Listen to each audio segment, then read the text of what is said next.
Okay, so I came across a report in Yahoo News yesterday that a rapper has been shot in Florida. Well, my first reaction, quite honestly, a rapper has been shot. What's new? There is, of course, a long history of rappers meeting violent ends. So in this case, it was guy who goes by the, let's say, label name or artist name of XXXTentacion, Jassa Dwayne Omfroy. He was 20 years old and he was shot in Florida, um, Lauderhill, Florida, to be precise. Um, I'm not going to take the approach that some people take, sort of, and be triumphalist about it. It's obviously sad that young guy is dead, but at the same time, I'm not going to cry crocodile tears. This guy was no hero. He was no hero. Um, Even allowing for, let's say, some inaccuracies in the Wikipedia article, I've just been looking through this. I mean, the guy's whole life was about violence. It was, or at least a good bit of it was. This is just go read here from Wikipedia, and like I say, this might have some errors, but it's at some point you have to think, well, there is a trend here. On August 24th, 2017, the day before the release of his debut album 17, Onfroy uploaded a video to the social media platform Instagram of him depicting the act of suicide by hanging. He later uploaded a video onto Instagram showcasing the video being shot in a part of a music video. Onfroy uploaded a music video to YouTube for his song Riot on September the 12th, 2017. The controversial scene portrays him placing a noose around the neck of a white child, then hanging him, representing lynching. The child's mother originally was anxious about the scene, but said she was fine with the message being portrayed. Well, right, he had parental permission, that's fine then. Talking on Instagram Live, he told his followers that the video was not supporting Black Lives Matter or addressing police brutality, but supporting all lives matter. Onfroy announced he was retiring from producing music on October 27, 2017. Onfroy then stated, using the Instagram story feature, that he would um, I'm not going to read all of this out. It's a very long, it's a long report, but um, there is a long history here of incidents. On March 26, 2017, following his release from jail, he set up a surprise concert that was arranged in Miami. The show had an admission price of $5. However, police, before he arrived, a riot broke out. So clearly he's got very nice fans as well.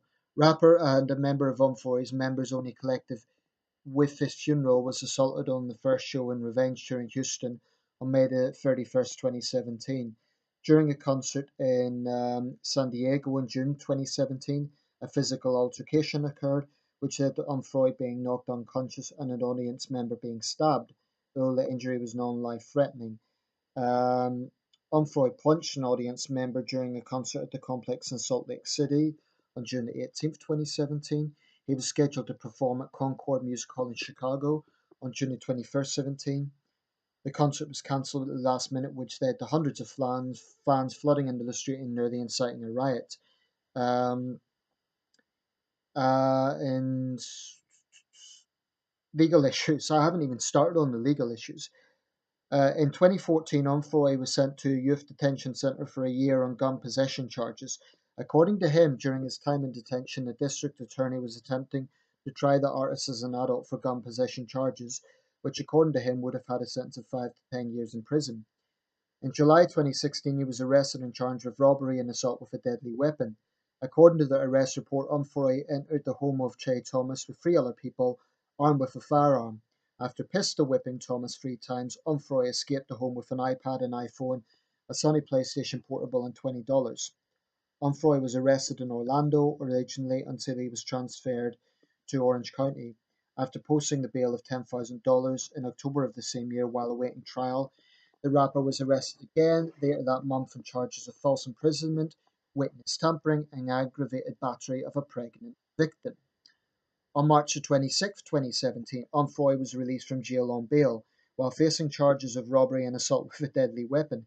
His trial for aggravated battery of a pregnant victim was originally going to take place in May 2017 and pushed back several times and set to take place on October the 5th, 2017.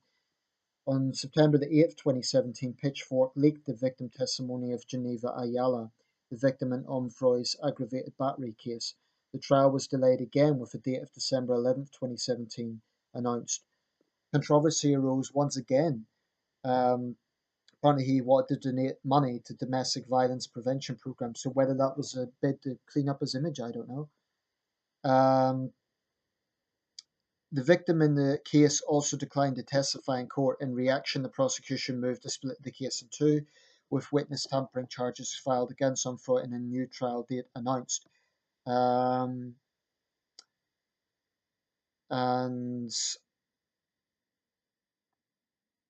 coming up to,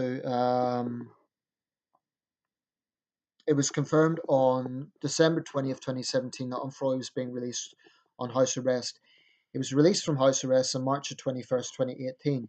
Shortly after being released from house arrest, a video surfaced of Umfroy hitting a woman in 2013. I've seen the video, very brief. It shows this woman looking into the camera and he whacks her around the head. Now, apparently, this was in jest. It's very funny, of course. He just whacks her around the head. Very funny. Onfroy also claimed afterwards that he was afraid of going to be financially extorted by the woman and was already called by her family members requesting money. The woman attacked by Onfroy in the video came forward later saying she was terrified for her life. Okay, so clearly there is a long track record of this guy. No, I haven't read it out for word for word. Look for yourself, simply for time reasons. But clearly this guy was no saint. And it makes me angry that people hold up rappers like this to be some sort of heroes. He wasn't a hero. He was basically a thug. There, I said it. I've heard it said, in the American context, thug has racial connotations. Well, that's a risk I'm going to take. I call a thug a thug. I would be saying the same thing if it was a white guy that, had a history of violence against women. And I think that's an example of the sort of political correctness that seeps into just discussing problems in society. But that gets me on to wider issues, namely about the whole debate around rap music, hip hop, violence, crime. Now, there is a lot of issues here, and I'm not going to be able to cover everything in one video, but looking at the UK situation, there has been quite a lot of focus with the rising violent crime levels, particularly in London, but also in other cities, on the potential influence of grime and specifically drill music. Now, I appreciate that within the rap industry, there's lots of subgenres, as you have with every um, music grouping. I'm not, I'm not into music. Is not my expertise. It's not my field. So, I don't want to be pinned down on the exact precise type of music.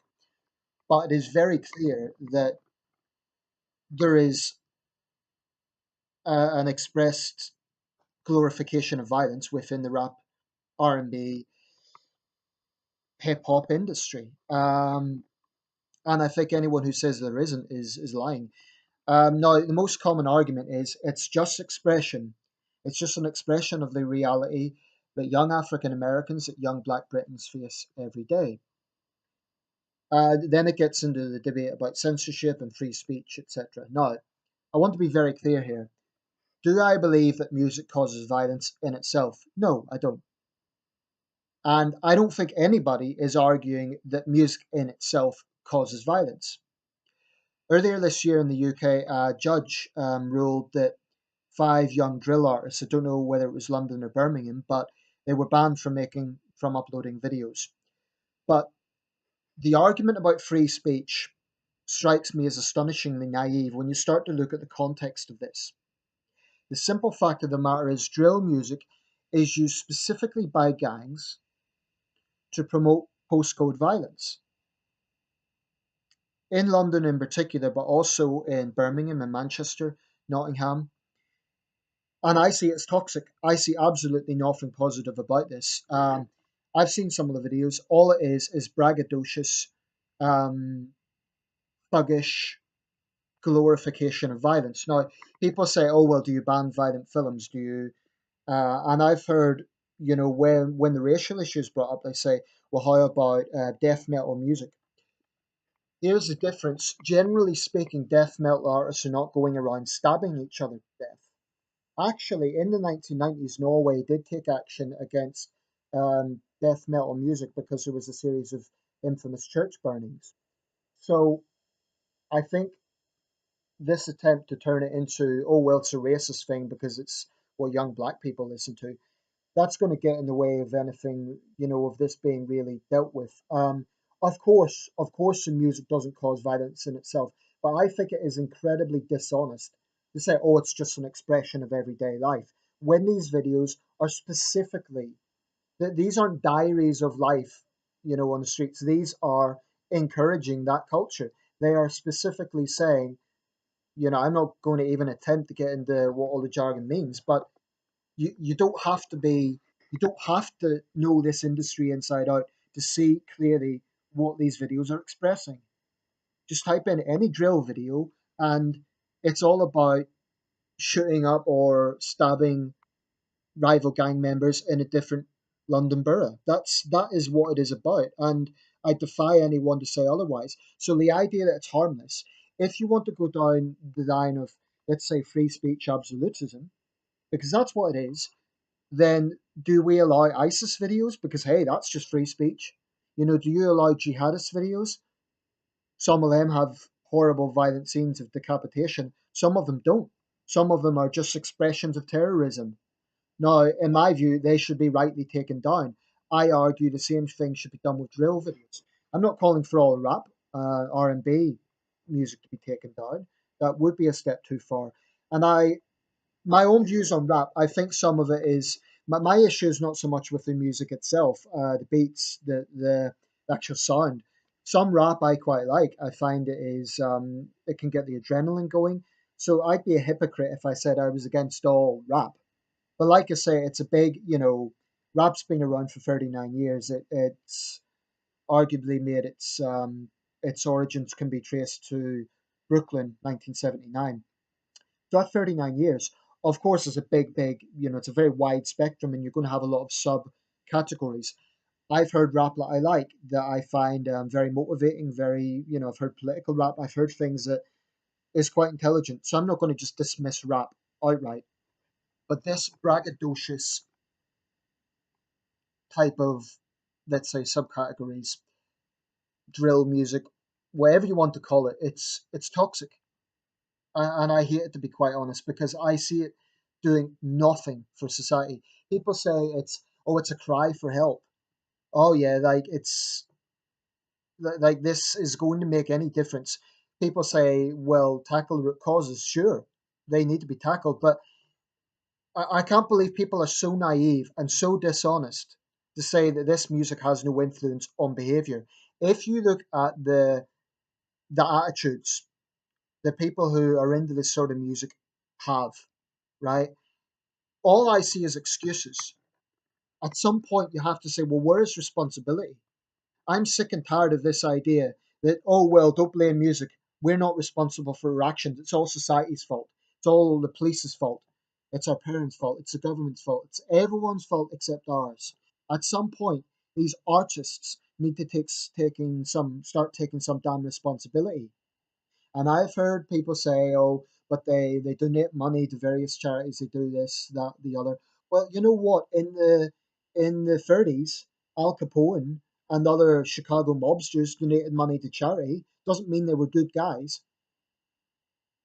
So I think it is astonishingly naive to you mold this around the free speech argument when there is an explicit promotion of violence. This isn't just an expression of this is the life in London. I totally appreciate it would be ridiculous to expect young black men in London to get into, I don't know, Mozart or whatever. Nothing wrong with that, but I get that. People have different tastes in music. My issue here is not about taste in music, it's about the false narrative. The false narrative that this has no influence, and it's just a lie. You cannot tell me that those drill videos are completely harmless, that they're just sending out, like some sort of diary extract of the life in inner city London or inner city Birmingham. It's dishonest. It's just dishonest. Um, Even Sadiq Khan, who has more often than not virtue signaled on these sort of issues, he wanted the police to seriously look into taking these videos down.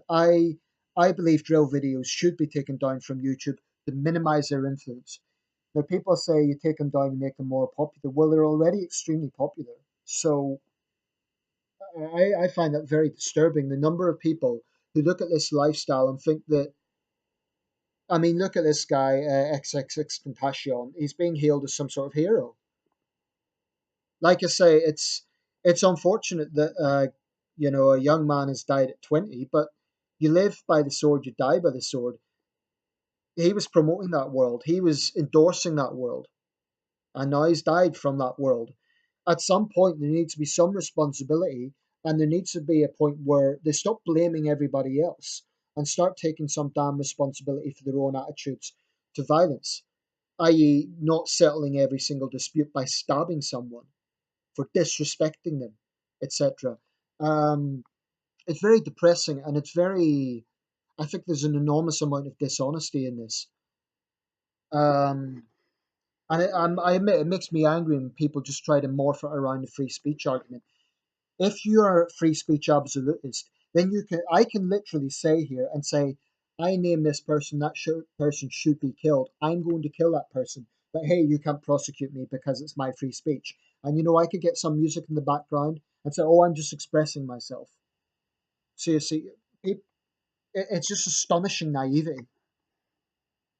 At some point, there needs to be some damn responsibility, and there needs to be an acknowledgement that whilst this music doesn't necessarily, I'm not suggesting it alone is the cause of violence and increased violence. I think there's a lot of factors, but it sure as hell isn't helping the situation. And people who say it's harmless and it's just an expression, I think they're deluded. I think they're either part of the industry and they're not being honest, or they're just being very gullible and naive, and they're virtue signaling because they don't want to be called racist. If there was a situation where, let's say, death metal, which has mostly white fans, if death metal artists were going out of their way stabbing each other all the time, then I would argue there would be a case for that to be censored. Yeah, I'm not a free speech absolutist, and with free speech comes responsibility, and that's the problem here. These grime artists, these drill artists, they're very good at pointing the fingers at everyone else, never taking responsibility themselves, and that's the issue I take with it.